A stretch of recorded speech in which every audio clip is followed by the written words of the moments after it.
ఇప్పుడు ఎంతెంత కొలతలు వేసుకోవాలి అని చెప్తాను చూడండి. 1 కేజీ రైస్కి 1/2 కేజీ మినపప్పు. ఇవి ఏపేసింది మేము తీయలేదు, అందుకని పిండి చూపిస్తున్నాను. ఏపేసి పిండి పట్టించేసాను. ఈ 2 ఏపేసాము మేము, పచ్చిపిండి అట్ట కాదు, వేపిన పిండి. ఇది మొత్తము కేజీ రైసు 1/2 కేజీ మినపప్పు వేపేసాను. ఇప్పుడు దీంట్లో ఎంతెంత కలపాలి అనేది చూపిస్తాను. ఆ జల్లి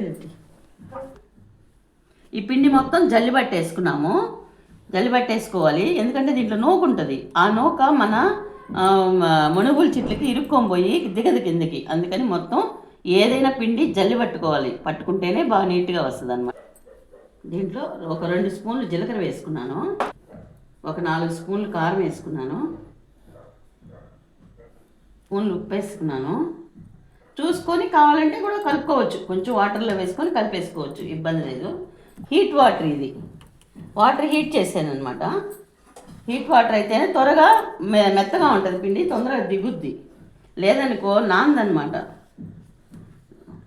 ఆయిల్ 100 గ్రాముల ఆయిల్ పోస్తున్నాను, పెట్టిన ఆయిల్ అందుకనే పోసేసాను. కాగబెట్టకుండా పోయిబాకండి. నేనైతే ఆయిల్ వేసుకుంటున్నాను. మీకు ఆడ వెన్న ఉంటే వెన్న వేసుకోవచ్చు, లేదంటే మాత్రం డాల్డా కాగబెట్టిన వాళ్ళు డాల్డా కాగబెట్టుకుంటారు. నేనైతే ఆయిలే వేసుకుంటాను. ఇలా మొత్తం ఆయిల్ అంతా కలుపుకోవాలి. వాటర్ ముందు ఇప్పుడు పోయకూడదు. ఆయిల్ అంతా కలిపేసిన తర్వాత మెత్తగా అప్పుడు నీళ్ళు పోసుకోవాలి. ఈ లోపల కలపకూడదు, లేదంటే ఆయిల్ ముద్దగా ఉంటుంది అనమాట. కలుపుకోలేదు. మేమైతే ఇంకొక 2 స్పూన్లు ఉప్పు వేసుకున్నాము, 1 స్పూన్ కారం వేసుకున్నాము. చాలేదు కాబట్టి ఇది మొత్తం వచ్చేసి 1.5 కేజీ పిండి ఉంటుంది.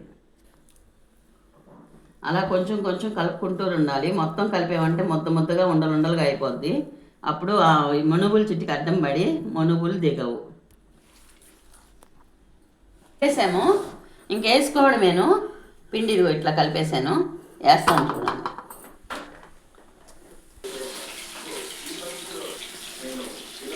మణుగులు అయితే రెడీ అయిపోయినాయి, చాలా బాగున్నాయి, చాలా టేస్టీగా ఉన్నాయి.